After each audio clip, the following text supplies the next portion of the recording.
Soyez les bienvenus, amis de tous les âges, les enfants, les parents, les petits et les grands. Le cirque vous salue. Et les gens qui voyagent vous invitent à rêver près de 3 heures durant. Mesdames, Mesdemoiselles, Messieurs, nous vous prions de bien vouloir gagner vos places. Notre entracte va bientôt se terminer.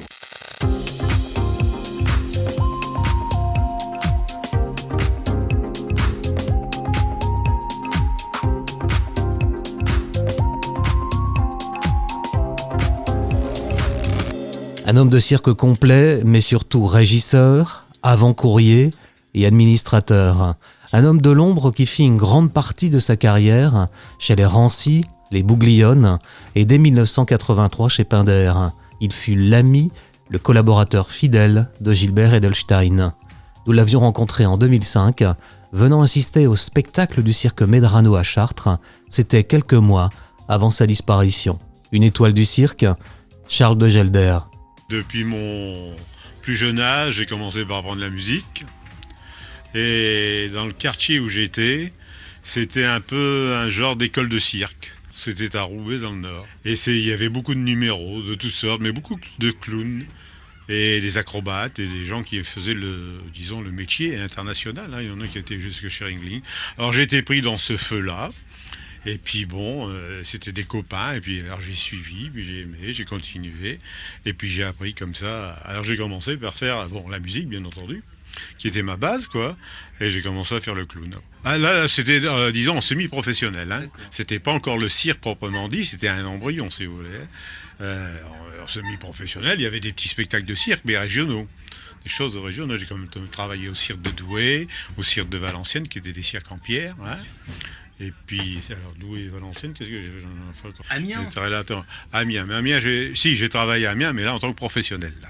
Après. Parce qu'après, de fil en aiguille, j'ai commencé avec le cirque de la Voie du Nord comme régisseur, avec Jean-Pierre Pannier, qu'on a monté les premiers spectacles ensemble. Et après, je suis parti sur la route avec le cirque Rancy. Avec un petit cirque d'abord, le cirque Fédrizzi. Un tout petit cirque. Qui tournait dans le nord de la France. Qui tournait dans le nord de la France. On est devenus amis. Et je faisais l'avant-courrier. Alors là, j'avais plus fait le clown parce que j'avais un problème avec des partenaires pour la musique. J'avais monté un numéro d'excentrique musical. Et donc ensuite, vous avez travaillé chez les Rancy. Comme régisseur. C'est-à-dire le véritable métier, mon véritable métier à cette époque-là, c'était le régisseur général. Mais le régisseur général comprend énormément de choses. Pour le régisseur de piste, présentateur, et tous les problèmes qui peuvent exister dans un cirque, de A à Z. Il manque du foin pour les éléphants, et l'eau n'est pas arrivée, l'électricité, la ville n'a pas branché, le téléphone n'est pas branché, bien que tout est préparé longtemps à l'avance, tous les problèmes qui peuvent arriver. Mais c'est énorme. Et cela dit, est-ce qu'au fil des années, ça s'est amélioré, toutes ces emmerdes quotidiennes? Oui, ça s'est surtout amélioré, c'est le téléphone. Parce que j'ai piqué des crises de nerfs à attendre dans les postes pour avoir un numéro à Paris, plus d'1 heure et demie. Et je ne pouvais pas bouger de là, sinon, le numéro, je ne l'avais pas. Et après, quand il y avait les cabines, il y avait 10 personnes devant, qu'il fallait attendre. Alors après, le téléphone, le fax, alors ça a été... C'était vraiment la chose la plus intéressante qui ait pu exister dans notre métier, la communication. Alors, après votre période nordiste, vous vous êtes lancé donc avec les Rancy. Voilà. C'était Sabine Rancy à l'époque? Non, c'était les parents Rancy, Napoléon Rancy, c'était les parents. J'ai fait 3 ans avec les parents et ensuite j'ai fait 3 ans avec Sabine Rancy. Là, en Ville d'un jour, on a tout remonté, le cirque complètement en Ville d'un jour, pendant 3 ans. Et après, j'ai fait 14 ans avec les Bouglione après. Mais j'ai fait 8 ans avec les 4 frères et 6 ans avec Firmin qui avait racheté le nom d'Amar. Et puis après, quand j'ai quitté les Bouglione, je suis rentré avec Gilbert Edelstein quand il a racheté les chapiteaux spectacle Jean Richard.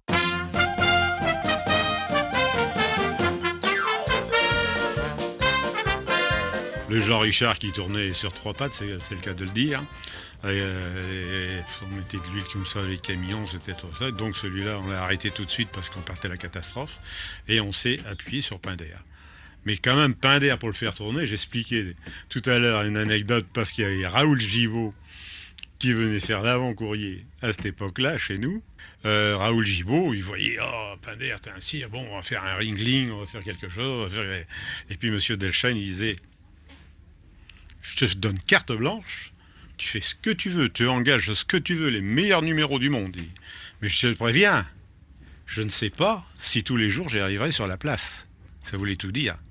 Parce qu'à cette époque-là, on avait 10 000 francs par jour de frais d'entretien de matériel pour pouvoir tourner. Parce qu'on était en location-gérance. Et c'est énorme, hein. Je peux vous dire que c'est énorme. Hein. On a formé une bonne équipe et puis on est arrivé. Il y a après le Carmino. C'est vrai qu'on était d'ailleurs dans les coups, hein, quand on était chez Jean Richard, qu'on a failli se faire... parce qu'il y avait toute l'équipe Jean Richard qui nous tournait autour, parce qu'on était des oiseaux de mauvais augure, quoi. On est arrivé à faire quelque chose de Pinder, vraiment, qui est dans une continuité, 150 ans.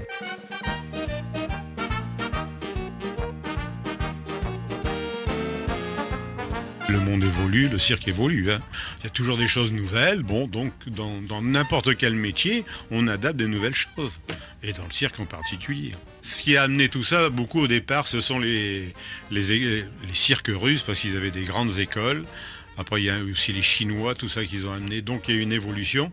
Alors, les Russes étaient plutôt à l'avance, les Chinois en retard. Maintenant, les Chinois rattrapent les Russes. Et de tout ce mélange, après, il y a eu les Canadiens, qui ont évolué encore d'une autre façon, tout en grand et vraiment avec des moyens extraordinaires. Tout ce mélange a fait qu'il y a eu une évolution encore plus importante au cirque. Mais c'est vrai qu'il y a beaucoup de chorégraphies, comme maintenant dans les numéros. Les musiques sont mieux adaptées aussi, et les lumières aussi ont évolué énormément.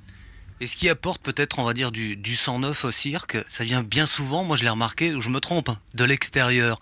Un Jean Richard dans les années 60, 70, un Edelstein en 80, un Bernard Paul, le Cirque du Soleil par exemple avec Guy Laliberté. Tous les apports. Ce sont des gens qui sont attirés par ce métier, qui est quand même intéressant, surtout sur le voyage et tout ça. Il y a beaucoup de choses intéressantes dans ce métier. Il y a des mauvais moments aussi, bien entendu. Hein. Mais c'est vrai que bon, ce sont des gens qui se sont sentis attirés par ce métier et qui avaient moyen de faire encore d'autres choses. Parce que le gros problème des familles de cirque, ce sont des gens qui savaient conduire des camions, monter des cirques, faire du spectacle, mais malheureusement il manquait la chose essentielle qui est venue bien entendu avec l'évolution des choses, la commercialisation et la gestion.